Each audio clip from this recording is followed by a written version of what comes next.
Back on Friday, Ryan the Rocket Man Newman made his NASCAR Nationwide Series debut here at Talladega and proved why he had earned the nickname by blasting his Kevin Harvick-owned Chevrolet to the pole.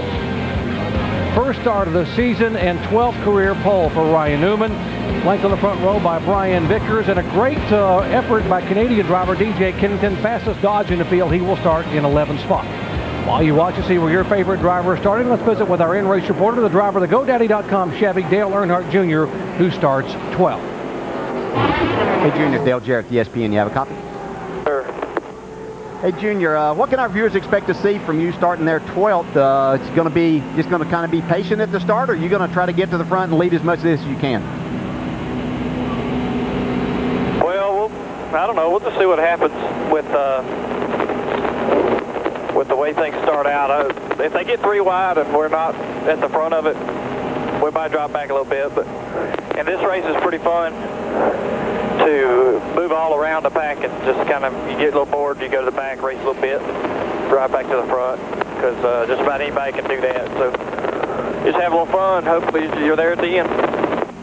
All right, well, that sounds like fun. Our next question comes from our ESPN mailbag, and Ryan from Kettering, Ohio would like to know, how's the draft in the Nationwide car different than in a Cup car? Well, the Nationwide car has this big blade on the roof and knocks a big old hole in the air, but it's a little bit harder to draft up on people because of how good the front end is. Now, the COT, it has drag all over it. It has big old fin on the back, and the front end's all boxy and got this splitter and everything. So once you get in the lead, you're pretty much easy pickings for anybody wanting to pass you. Where in these cars, once you get in the lead, you can almost hold people off sometimes. So I kind of like the way these cars draft myself, but because in the COT, it's just really easy. There's no clear advantage in equipment or talent out there with the COT. All right, Junior, thanks for talking with us today, and have a great day. Now, Andy's going to talk with your crew chief, Brian Campy. Hey, Brian, Andy Petrie in the booth. Do you have us? Yes, sir, I do. Hey, Brian, tell us a little bit about Talladega pit strategy. A lot of 2 tires, a lot of fuel only. Trying to keep our driver up front there and keep him out of anything that might happen during the day. 2 tires. So you're going to need tires. You think they'll be important today? It's hard to tell. They don't wear very much, so you can take 2 tires with not as big a penalty as some places. But as these tracks change, sometimes you never know. 4 tires may be an advantage. You don't know until you do it. Okay, Brian, what's going to mean more to you today, getting Junior in victory lane or getting a win in your home state of Alabama? All those things would mean a lot for the guys, Dale, the whole team, and but winning a hometown, that's pretty big. A big war eagle. Okay, Brian, thank you guys for doing this. Have a safe race. You, Andy, thank you. Along with Dale Jr., we'll have cameras inside 7 other onboard cars, including reigning series champion Clint Boyer, who starts 7th, and 2-time Daytona 500 winner Michael Waltrip, whose Aaron's Dream Machine Toyota starts back in lucky number 13. When we come back, we'll give you some draft picks from the pits here at Talladega. Back after this message and a word from our ABC stations. Today, our family of networks will provide you with comprehensive coverage of the draft. The NFL draft in New York on the right side of your screen, and the NASCAR draft here in Talladega on the left. In both cases, critical decisions are being made that could determine the future of your team. Well, let's get some Talladega draft picks from the pit, starting with Shannon Spade. Well, Doc, my 3 draft picks today are Kerry Earnhardt, Stephen Wallace, and Kenny Wallace. And I picked those 3 drivers based purely on pedigree. The Earnhardts and the Wallaces have been racing here at this racetrack for decades.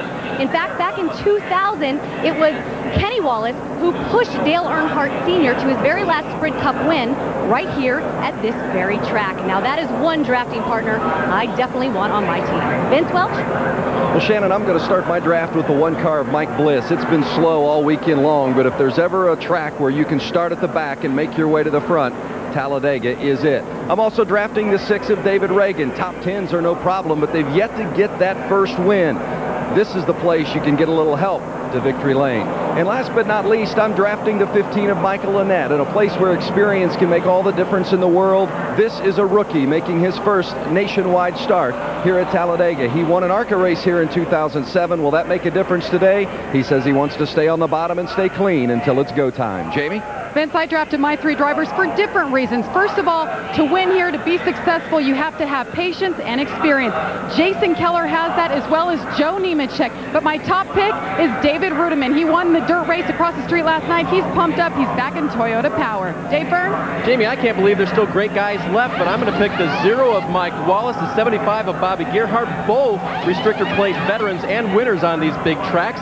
And then a youngster, 22-year-old Justin Allgaier. He's got the speed, he's got the agility, he's got Coach Penske in the owner's box this week as well. So let's see him and how he does today in the draft. Doc? Folks, glad to have you with us here, the world's fastest stock car facility. If you've been here in the past, you know what's about to happen. If you haven't, folks, you're in for a treat.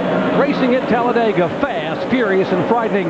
So sit back and enjoy survival of the fastest Talladega style.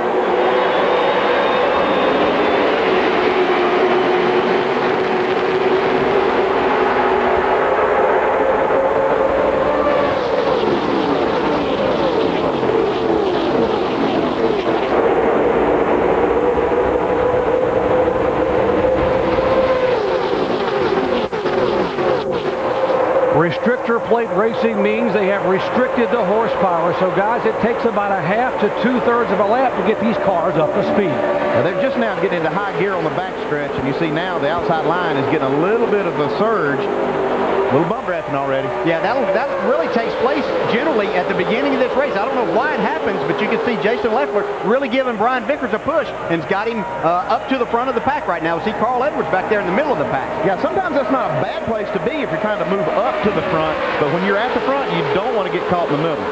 First time by, and look, almost had a rookie lead the first lap. Scott Lagasse Jr. was running in second, and here is the tight spot you were talking about for Carl Edwards. He's got a little help right now, but you know, you don't want to get caught in there by yourself, but it can really be a good place to make your way up from the back. Yeah, he's got Michael Waltrip giving him a push there right now. In that middle with this aero package is not a bad place to be, but as you said, Andy, you want to be going forward. 31 car, that's Kerry Earnhardt, the oldest son for Dale Earnhardt Sr. Got a couple Earnhardts in the field.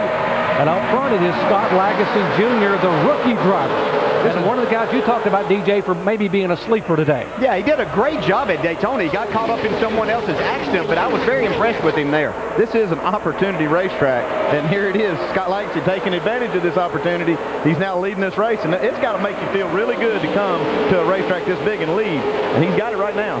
I don't know if he's ever been in this position and if he knows exactly what to do out there, but I've seen guys out there that have been here many times, and I'm not sure you ever know what to do as we go 4 wide through turn 2. While bottom of the racetrack, Kyle Busch, the points leader. There's 20, his teammate Logano. Still 4. Still 4.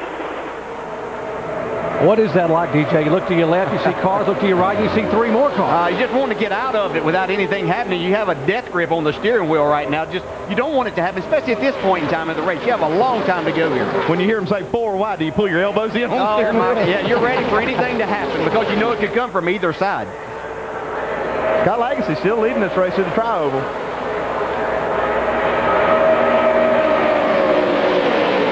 The high group trying to move up on the outside. That's the 88 car.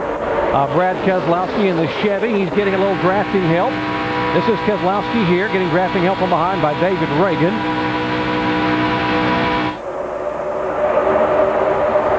See Joe Nemechek in the 87 there, beside Clint Boyer.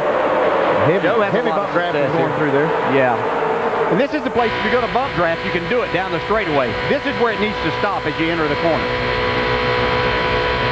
Look how smooth that racetrack is, though. It used to be a lot bumpier here before they paved it. Oh, it's just unbelievable what is there now. When they did this a couple of years ago, it was just like you came to a whole new place. Because before, even though it was wide and it was Talladega, you still had to really work with your car. But now it's just so smooth you can go anywhere. It's like driving a go-kart, really. There goes Junior to the lead. Taking it on the outside, getting into turn 1. Middle groove, and Dale Earnhardt Jr. here on lap number 5 is trying to take the lead, but the Toyota roaring back on the bottom of rookie driver, not wanting to give it up. The fans are loving this. There's no doubt about that. Junior being a big favorite here. Yeah, some good help there from Brendan Gaul pushing him up to the front. Now Carl Edwards is going to be that person trying to get Junior out front.